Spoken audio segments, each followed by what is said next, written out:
ഇതാണ് ആണുങ്ങളുടെ അവസ്ഥ എന്ന്, പ്രത്യേകിച്ച് കേരളത്തിൽ. എല്ലാവരും ഇതുപോലെ പ്രശസ്തരായിട്ടുള്ള പല ആളുകളും ഇതുപോലെ പോക്സോ കേസിൽ പെടുകയാണ്. അല്ലാതെ ഒരുപാട് കേസുകളുണ്ട്. അപ്പോൾ ഈ പ്രശസ്തരായ ആളുകളെന്ന് പറയുമ്പോൾ സമൂഹത്തിൽ ഉന്നത സ്ഥാനത്ത് നിൽക്കുന്ന ആളുകൾ ഇതുപോലെ പെടുമ്പോൾ നമ്മൾ അത്ഭുതപ്പെട്ടു പോവുകയാണ്. ഇദ്ദേഹം ഒരു മോട്ടിവേഷൻ സ്പീക്കറാണ്. കാരണം അത് മാത്രമല്ല, ഒരു SI ആയിരുന്നു. പോലീസ് പണി മാറ്റിവെച്ചിട്ട് പുള്ളി ലഹരിക്കെതിരെ മോട്ടിവേറ്റ് ചെയ്തുകൊണ്ടിരിക്കുന്ന, ജനങ്ങൾക്ക് ഭയങ്കര മോട്ടിവേഷൻ ചെയ്തുകൊണ്ടിരിക്കുന്ന ഒരു മോട്ടിവേഷൻ സ്പീക്കറാണ്. അപ്പം അദ്ദേഹം പോലും ഇതുപോലെ നന്മ പ്രസംഗിച്ചുകൊണ്ടിരിക്കുന്ന ഒരാൾ ഇതുപോലെ ഒരു കേസിൽ പെടുമ്പോൾ എന്ന് പറയുമ്പോൾ, ഇദ്ദേഹത്തിൻ്റെ ഫേസ്ബുക്കിൽ ഇതുപോലെ ഇദ്ദേഹത്തിന് പോക്സോ കേസിൽ പെട്ടു എന്ന് പറഞ്ഞ് ഫിലിപ്പ് മമ്പാടൻ പോക്സോ കേസിൽ പെട്ടു, പീഡന കേസിൽ എന്ന് പറയുമ്പോൾ അതിൻ്റെ അടിയിൽ ആളുകൾ എഴുതിയിരിക്കുന്നു, ഒരിക്കലും വിശ്വസിക്കാൻ പറ്റുന്നില്ല, ഒരിക്കലും ഇങ്ങനെ സംഭവിക്കില്ല, ആ സാറിനെ ചതിച്ചതാണ്, പെടുത്തിയതാണെന്നൊക്കെ പറയുന്നത്. ഇവിടെ ഒരു കാര്യം നമുക്ക് മനസ്സിലാക്കാനുള്ളത്, ആണുങ്ങൾ എന്ന് പറയുന്ന സൃഷ്ടിയും പെണ്ണുങ്ങൾ എന്ന് പറയുന്ന സൃഷ്ടിയുടെ വ്യത്യാസം മനസ്സിലാക്കും. അവസരം കിട്ടിക്കഴിഞ്ഞാൽ എല്ലാവരും ഇതിൽ പെടും, ഭൂരിപക്ഷം ആൾക്കാരും പെടും. കാരണം എല്ലാവരും ഉള്ളിൽ ഇതുപോലെ ആഗ്രഹങ്ങളുണ്ട്.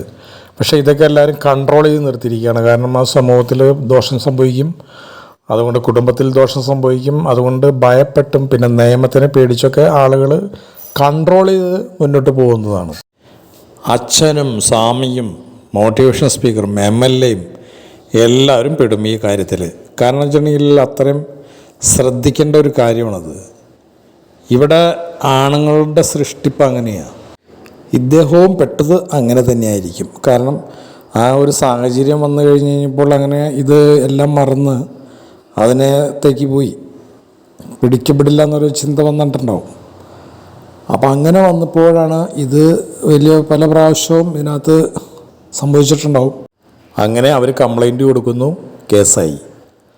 ഇനി ഇദ്ദേഹത്തിന് ഇത് തെളിയിക്കേണ്ടി വരും. അത് മിക്കവാറും അത് തെളിഞ്ഞില്ലെങ്കിൽ, അല്ലെങ്കിൽ ഇത് സത്യമാണെങ്കിൽ ഇദ്ദേഹത്തിൻ്റെ ആ ഒരു മോട്ടിവേഷൻ സ്പീക്കർ എന്ന് പറയുന്ന ആ സ്ഥാനം അവിടെ സമൂഹത്തിൽ ഇല്ലാതെയാവും. കാരണം ആളുകളൊക്കെ പിന്നെ ആ രീതിയിലായിരിക്കും വീക്ഷിക്കുന്നത്.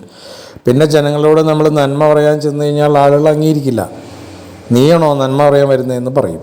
അപ്പോൾ ഇവിടെ ശ്രദ്ധിക്കാതെ വരുമ്പോൾ ഇതുപോലുള്ള പ്രശ്നങ്ങൾ, നമ്മുടെ ഒരു MLAമാർ തന്നെ, പല MLAമാർക്ക് പ്രശ്നമുണ്ടായി. ഇപ്പോൾ ഒരു MLA തന്നെ ഇതിനകത്ത് വിമർശനങ്ങളേറ്റ് കോടതിയിൽ പോയി കേസ് വഴി, അദ്ദേഹം ഒരു MLA ആയിരുന്നു, പറഞ്ഞിട്ട് കാര്യമില്ല. അപ്പോൾ ഇതുപോലുള്ള കാര്യങ്ങൾ വളരെ കൺട്രോൾ ചെയ്ത് നടക്കണം. ആണുങ്ങൾക്ക് സാഹചര്യം വന്നു കഴിഞ്ഞാൽ ഇതുപോലെ പ്രശ്നങ്ങൾ വരും. പെണ്ണുങ്ങളുടെ മാതിരിയല്ല ആണുങ്ങളുടെ സൃഷ്ടിപ്പ്. അവർക്ക് കാഴ്ചയിലും ഓർത്താലും എല്ലാം ഇങ്ങനെ ഇതിനകത്തേക്ക് ലൈംഗിക ചുവകൾ, ലൈംഗിക വിചാരങ്ങൾ വരുന്ന ആളുകളാണ്. പിന്നെ ഈ ദൃശ്യവൽക്കരിച്ച ഓർത്ത പോലും ഇതുപോലെ ആ ആ താല്പര്യം വരുന്ന ഒരു സൃഷ്ടിപ്പാണ് ആണുങ്ങൾ. അപ്പോൾ ആണുങ്ങൾക്ക് ഇങ്ങനെയുള്ളൊരു സാഹചര്യങ്ങളൊക്കെ വന്നു കഴിഞ്ഞാൽ അവർ പെട്ടുപോകും. ശരിക്കും ആണുങ്ങളാണ് സൃഷ്ടിപ്പിൽ ഉന്നതർ. കാരണം ഇത്രയും വികാര വിചാരങ്ങളെ പിടിച്ച് കൺട്രോൾ ചെയ്തിട്ട് ഈ ഇതുപോലെ വൾഗറായിട്ടുള്ള ഡ്രസ്സ് ധരിച്ച് പെണ്ണുങ്ങൾ പോകുമ്പോഴും അതുപോലെ സാമീപ്യങ്ങൾ ഉണ്ടാകുമ്പോഴൊന്നും അവരതിനെ കൺട്രോൾ ചെയ്ത് നിൽക്കുന്നു. കാരണം അവർക്ക് കാഴ്ചയിൽ നല്ല സുന്ദരിയായ ഒരു പെണ്ണായിട്ട് സംസാരിക്കുമ്പോൾ ഇതുപോലെ വൾഗറായിട്ടുള്ള ഡ്രസ്സ് ധരിച്ച ആളുകൾ അടുത്തുനിന്ന് സംസാരിക്കുക, അവർക്കൊരു ഇത് പറഞ്ഞാൽ ഈ ലൈംഗികമായ ഒരു ചോദന ഉണ്ടാവുന്നുണ്ട്. പക്ഷെ അവരതിനെ കൺട്രോൾ ചെയ്ത് മാറ്റി നിർത്തിയിട്ടാണ് ഇവരോട് ഇടപെടുന്നത്. ഇത് അച്ഛനായാലും സ്വാമി ആയാലും ഉസ്താദായാലും ഉണ്ടാവും. പക്ഷെ അതൊന്നും അവർ പുറത്ത് കാണിക്കാതെ ഉള്ളിൽ അടക്കി വെച്ചിട്ട് അവർ ആ രീതിയിൽ മുന്നോട്ട് പോകുന്നു. കാരണം അതങ്ങനെയാണ് ആ സമൂഹത്തിൽ മുന്നോട്ട് പോയിക്കൊണ്ടിരിക്കുന്നത്.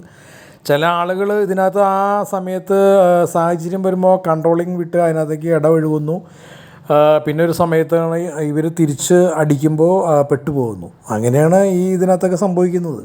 പിന്നെ അതിക്രൂരന്മാരായിട്ട് ഒറ്റും പിടിച്ചെടുക്കാൻ പറ്റാത്ത ആൾക്കാരാണ് ഈ പറഞ്ഞ പോലെ ബലാത്സംഗം ഇതിനകത്തൊക്കെ പെടുന്നത്. മറ്റുള്ള ആൾക്കാരൊക്കെ എന്ന് പറഞ്ഞാൽ ഇവരൊക്കെ പോലുള്ള ആളുകൾ അത് കൺട്രോൾ ചെയ്ത് നിർത്തിയിരിക്കുകയാണ്, എന്നിട്ട് നന്മ പ്രവർത്തിക്കുന്നു. പക്ഷേ ചില സാഹചര്യം വരുമ്പോൾ പെട്ടുപോകുന്നു. അല്ലാതെ ഇവരൊക്കെ നിരന്തരം ഇതുപോലുള്ള കുറ്റവാളികളൊന്നുമല്ല, പെട്ടുപോകുന്നതാണ് ഇതൊക്കെ. കാരണം ഇതിപ്പോൾ പുള്ളി ശ്രദ്ധിക്കേണ്ടതായിരുന്നു. മോട്ടിവേഷൻ സ്പീക്കറാണ്, സമൂഹത്തിൽ ഉന്നത സ്ഥാനത്ത് നിൽക്കുന്ന ഒരാളാണ്, സോഷ്യൽ മീഡിയയിലൊക്കെ ശ്രദ്ധിക്കപ്പെട്ടിരിക്കുന്ന ഒരു വ്യക്തിത്വമാണ്. അപ്പോൾ അദ്ദേഹം ഇങ്ങനെയൊക്കെ വരുമ്പോൾ അത് വളരെ ശ്രദ്ധിക്കേണ്ടതാണ്. കാരണം ശ്രദ്ധിച്ചില്ല കുടുംബത്തിലൊക്കെ പ്രശ്നം വരുമല്ലോ.